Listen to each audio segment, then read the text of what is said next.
Animals inhabit pretty much any house, it's a fact.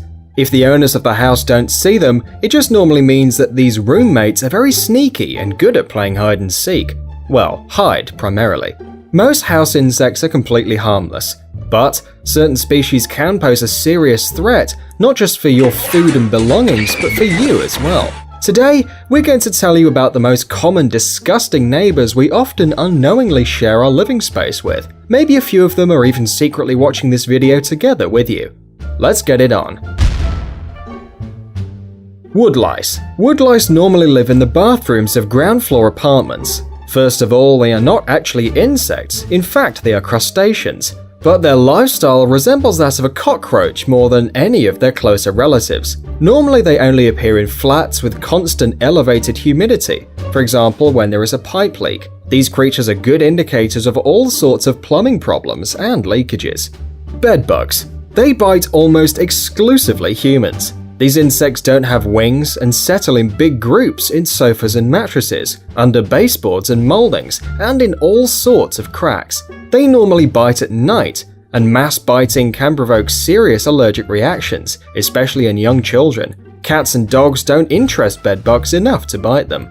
Fleas. These insects are less picky when it comes to their host, or food, which is the same in this case. These very small jumping insects bite primarily during daylight hours. They can bite cats, dogs, rodents. They won't shy away from humans either. It can be pretty hard to kick them out of the house. Sometimes fleas get to the apartment from the basement. Yet another reason why ground floor apartments are often cheaper. Lice. The small white or greyish insects live in underwear, bedding, or head-covered parts of the human body. In the open areas of the apartment, you can only find them if they've just dropped from their host's body. Cockroach. These guys are the most known and the most easily recognizable.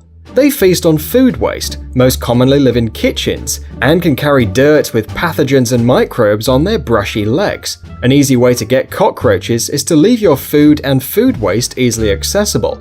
Have a constant water supply and hiding spots. But if you keep the kitchen, as well as any other zones of the house free of food waste, and rush to provide a quick and not very heroic death to the first brave scouts,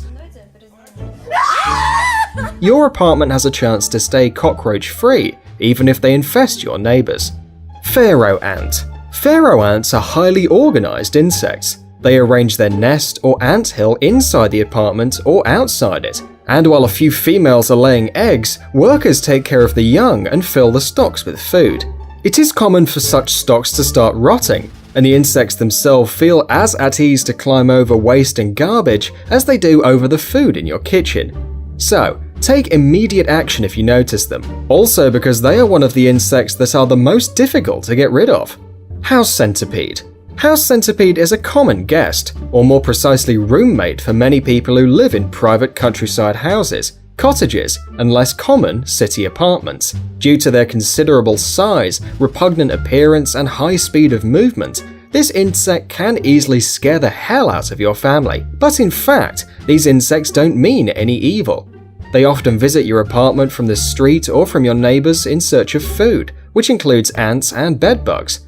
If they find a steady source of food, they may consider moving to you definitively. Most often, they live in semi-basement floors and basements, from where they go to hunt and can patrol all the rooms of the house.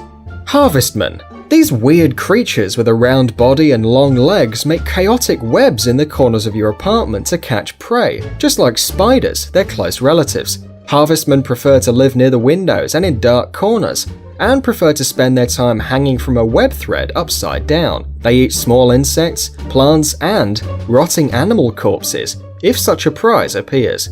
Clothes moth.